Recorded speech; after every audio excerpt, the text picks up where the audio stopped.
Hai, Assalamualaikum warahmatullahi wabarakatuh dan salam sejahtera. Saya Muhammad Ifadul Rizwan, nombor metrik 03 DKA 21F1134 dari kelas DKA 1D, dan ini kumpulan 2. Ini membuat pembentangan tentang Engineering Matematik 1, iaitu Presentation 1 mengenai tajuk Trigonometry. Seperti yang tertera di belakang saya ini ialah nama-nama ahli kumpulan saya, iaitu Muhammad Syafizul Aiman bin Azwan. Yang kedua Muhammad Ifadul Rizal, iaitu saya sendiri, dan Muhammad Syahrul Ahmad bin Azri Ahmad. Okay, question 1, iaitu when seen from a 32 meter high lighthouse, the angle of depression of boat is 29 degree. How far away the boat is from the lighthouse? Yang dikatakan dalam soalan tersebut diberi 32 meter panjang rumah lampu dan angle of depression, iaitu sudut dari boat tersebut ke rumah lampu tersebut, diberi 29 darjah. Dia bertanyakan berapakah jauh boat tersebut dari rumah lampu.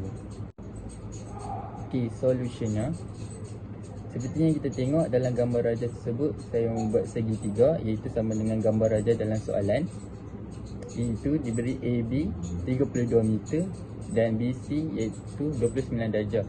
Macam mana saya boleh dapat 29 darjah ni? Atas ni dah 29 darjah, so sudut ni dia macam bentuk Z. So kalau bucu ni 29 darjah, bawah ni mesti 29 darjah juga, sebab sudut bersilang ke sepadan tau. Okay, dia beri distance of the boat from the lighthouse sama dengan BC. Nampak kan? BC distance dia. In sudut ABC, kita ambil tan sudut ABC sama dengan AB per BC. Lepas tu kita tukar BC ni naik ke atas belah kiri, dan tan sudut ABC ni ke belah kanan. So jadi BC sama dengan AB per tan sudut ABC. Okey, BC AB tu gantikan 32, tan sudut ABC gantikan dengan 29 darjah. Jadi BC sama dengan 32 per tan 29 darjah. Okey, selesaikan tan 29 darjah ni dahulu, iaitu tekan kalkulator dapat 0.55. Lepas tu gantikan dan kita buat solution yang terakhir, iaitu BC sama dengan 32 per 0.55. Tekan kalkulator dapat 58.18 meter. So kat sini kita dapatlah how far away the boat is from the lighthouse, iaitu 58.18 meter. Sekian sahaja dari saya, iaitu kita ke seterusnya, iaitu question nombor 2. Assalamualaikum, nama saya Muhammad Syafizul Aiman bin Azwan, bernombor metrik 03 DKA 21F1118. So saya akan sambung pembentangan ini dengan soalan yang kedua. So soalan kedua, solve the trigonometric equation 2 sin 2 theta sama dengan 3 cos theta. So ini solution dia. So solution dia ialah tulis balik soalan 2 sin 2 theta sama dengan 3 cos theta. So 3 cos theta kita bawa ke sebelah kiri, dia akan jadi negatif. So 2 sin 2 theta tolak 3 cos theta sama dengan kosong. Kita guna formula 2 sin x cos x. So masukkan dalam formula 2 kurungan 2 sin theta cos theta tutup kurungan tolak 3 cos theta sama dengan kosong. So dia akan jadi 4 sin theta cos theta tolak 3 cos theta sama dengan kosong. So kita permudahkan dia. Cos theta kurungan 4 sin theta tolak 3 tutup kurungan sama dengan kosong. Okey, so kita akan permudahkan dulu yang di luar bracket, iaitu cos theta sama dengan kosong. Bawa cos ke sebelah kanan, dia akan jadi cos inverse kosong. So theta pertama calculate dan akan dapat 90 darjah.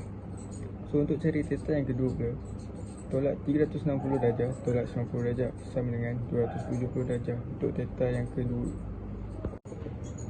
So akhir sekali, untuk dapatkan theta keempat, 180 darjah tolak 48.59 darjah yang theta ketiga tadi.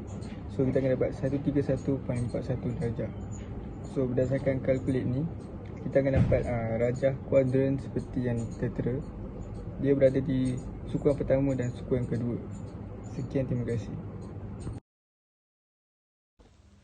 Hai, Assalamualaikum. Nama saya Muhammad Syahrul Ahmad bin Azri Ahmad dari kelas DKA 1D dan nombor pendaftaran 03 DKA 21F1122. Okey, saya ingin menghuraikan soalan nombor 3. Okey, kita tengok pada soalan nombor 3 iaitu tan X plus cot X. Okey, kita tengok cot X.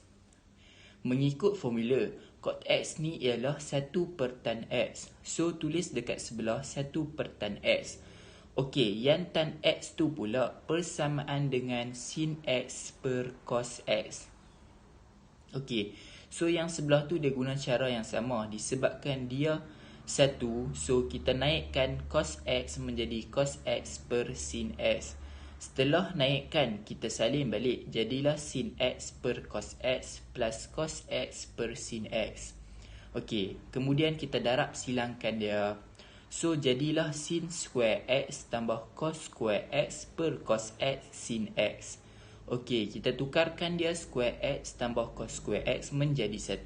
Sebab dia ada dalam formula Pythagorean identities, iaitu sin square X tambah cos square X sama dengan 1. Okey, so kita masukkan 1. Jadilah 1 per sin X cos X. Okey, selesai yang tu, kita refer balik pada soalan. Dia nak kita proof 2.